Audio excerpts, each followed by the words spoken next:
$761 হয়েছে।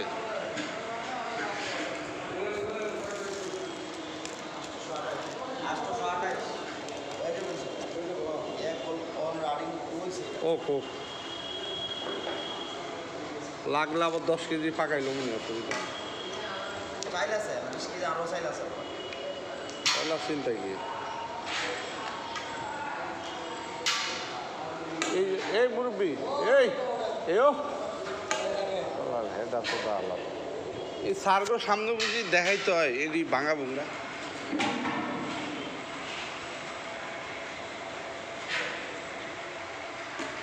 ডিম 2টারে 51 করে কুসুম দিয়ে দিবেন।